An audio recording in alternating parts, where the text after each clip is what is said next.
break away for a few minutes and get some insight into a subject that comes up many, many times in this programme, the coefficient. We've been joined by Gavin Noon from the excellent Scotland's coefficient. Good evening to you, Gavin. Give us a summary of where we are at and how critical the situation is right now for Scottish clubs in Europe. Good evening. Well, we sit 17th in the rankings as it stands right now, and where we finish the end of the season will then impact where the teams will enter in the following summer's qualifiers. So let's say, for argument's sake, we finish 17th or even 16th outside of the top 15, which, by the way, looks very likely. Everybody suffers. So take Celtic, for example. They've got one tie to get through to reach the Champions League. If we don't finish in the top 15, that turns to 3 ties to reach the Champions League. And then Rangers last night, obviously, they had 3 rounds to get to the Champions League. If Scotland finishes outside the top 15, that becomes 3 rounds to get to the Conference League. So no Europa League or Champions League, only Conference League. So it's a massive drop for the main 2 teams, the top 2, but also for everyone else. So if you look at St Mirren last season or Dundee United this season, they wouldn't enter Europe at all because we would only have 4 teams instead of 5. So it's absolutely critical that we try and get back into that top 15 by the end of the season.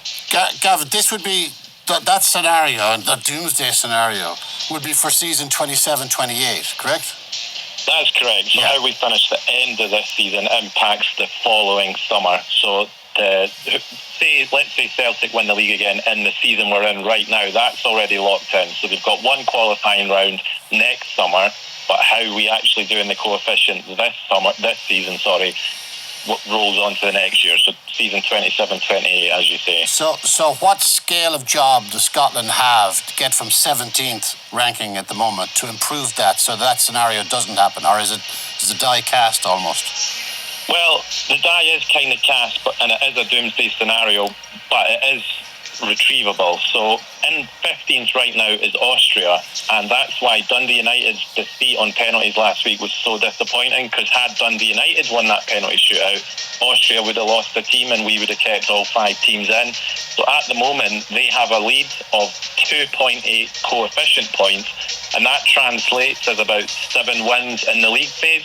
So however many wins the Austrian teams get in the league phase, so let's say they get 4 wins combined, they probably will get more, but let's hope they only get 4. Scottish teams combined would need to get 11 teams just to equal the points difference. So that's obviously going to be a lot easier if Austria lose some teams in the qualifying round on Thursday night and Hibs win their tie. So if we can go in the league phase with more teams in Austria, there's a much better chance of us outperforming them by 7 wins. Gavin, what's the difference in coefficient points that we receive for the 3 competitions?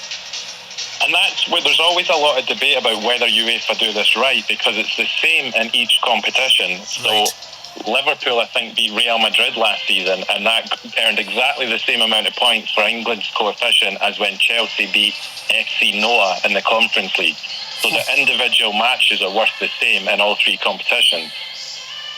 I mean, it's quite the thought, Tom, isn't it? If this scenario does play out for the season after next, what a shock it's going to be to the system. I mean, not even Europa League to consider. Yeah, I know. It's grim. It's grim, and that seems to be that Scotland's clubs need. I mean, to outperform the Austrian clubs, that is to that extent. That in that scenario, that's a mountainous task. That's Everest. You know, and I'd be struggling to see how Scotland are going to win that many more games than the Austrian clubs are. So this scenario that Gavin outlines here is very likely. Would you say, Gavin, what percentage likelihood are we talking here for 27, 20, 28? Well, cleverer people than me that simulate the matches 10,000 times have done exactly that, and they think that Scotland have about a 60 to 70% chance of not making the top 15, and that was before Dundee United got put out last week. So it's really unlikely. It would need Hibs to get in and do well, do better than Hearts did last season. And then I think it's Wolfsburger, one of the Austrian teams, or obviously Rapid Vienna, one of them to lose their Conference League tie to drop out of Europe altogether. So if we can go in with 4 teams against Austria's 3, and everyone does really well, then there is a chance. But even then, it's a long shot. And Gavin, is it 27, 28? Is it a 3-year period then? Is it coefficient is for a 3 years, or is it just every year? It's done over 5 years, that's where, when we had that disastrous season when Rangers and Celtic were both in the Champions League a couple of years ago, Rangers got 0 points and Celtic only got 2, so that stays on the record for 5 years. So that's kind of one of the reasons that's hindering it. But also, every year, the season from 5 seasons ago drops off. And because we had such good years, like 5 years ago, every season we seem to be dropping loads more points than the other teams, the other nations that didn't have as good seasons as we did. So it's looking unlikely that we're going to recover it this season. And because of the knock-on effect, it then might take a few more years to build it back up. So would we be better if Celtic and Rangers went to Europa League? That's a good point. Well, for the next 5 years. Yeah, it used to be definitely to learn more, but the thing is now they've increased the bonus points just for reaching the Champions League. Wow. So to illustrate the point, it's a very long shot now, but if Rangers overturned the deficit to Bruges and went through to the Champions League and drew 1 game and lost 7, they would earn the same amount of coefficient points as if they won 3 games and drew 1 in the Europa League. Won 10 physical points in the Europa League, but only got 1 physical point in the Champions League. That's the same amount of coefficient points. All right, so we'll stay in the Champions League. Yeah. Europa League. I mean, stay where we are. It's really, Gavin, thanks for joining us. It's something we talk about a lot here, for the coefficient, and it's great to get some clarity on that. Brilliant to describe. Yeah, Gavin, fantastic. Thanks very much indeed for joining us on Sports, and that's Gavin Noon. Fantastic website. He's got Scotland's coefficient. Have a look at that. So a lot at stake this season for our clubs with a view to season 27-28. Let's gauge how some Celtic fans are feeling this evening. We've been joined by Celtic supporters Paddy Sinnott